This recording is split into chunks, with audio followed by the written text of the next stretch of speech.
Republicans in the House have proposed a new constitutional amendment to try to keep the Supreme Court justices numbered at 9, quote, before it's too late. Seems very ominous. Let's talk about it. I'm Nick Rekieta of Rekieta Law, a small law firm in central Minnesota. I'm a lawyer, and I'm also a legal and political commentator here on YouTube. If you like that stuff, hit the subscribe button and the notification bell so you don't miss any videos.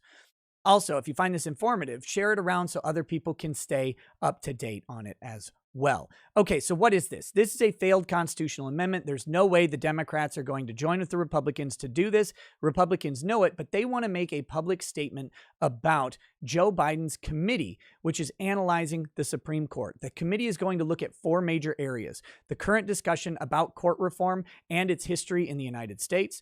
They're going to look at the length of time justices serve on the bench, which is controlled by the Constitution, and the president wouldn't really have much to say about that at all. They're going to look at the number of justices on the bench, and that is what they're actually looking at. This is court packing 101. This is the first step. And then finally, the type of cases that the justices are picking, how they're actually going through those cases, and policies around that, which is partly controlled by Article 3 of the Constitution as well in regards to original and appellate jurisdiction, but may have some implications in Congress.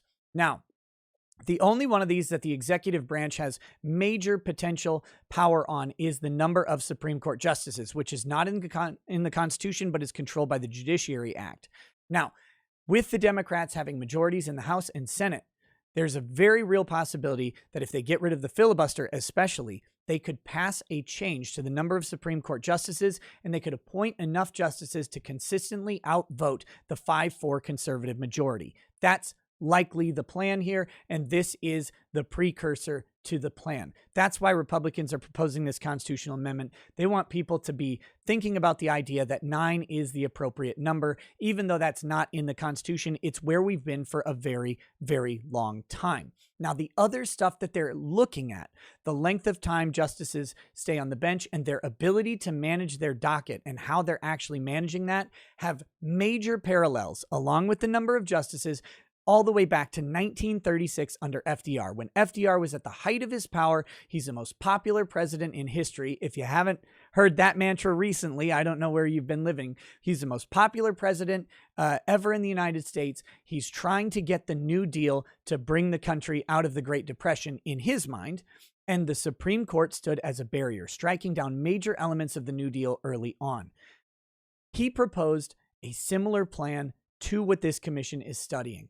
He said that the justices are too old, they're serving too long, they're not able to manage the docket, they're not getting to the cases America wants them to get to, and all of that stuff. The exact same things that are being studied in Joe Biden's committee, they were looking at for there.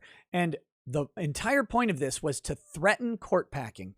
And he said he would appoint more justices to basically outvote everybody on the court if necessary. And from that day on, they did not expand the number of justices, but they never voted against a New Deal policy after that, even overruling previous decisions that they had made just in the prior term. FDR accomplished his goal by threatening the court. Biden is laying the groundwork to do the same thing. Republicans are fighting against it. Hope you found this informative. Drop a comment down below. Let me know what you think. Until next time, peace. Peace.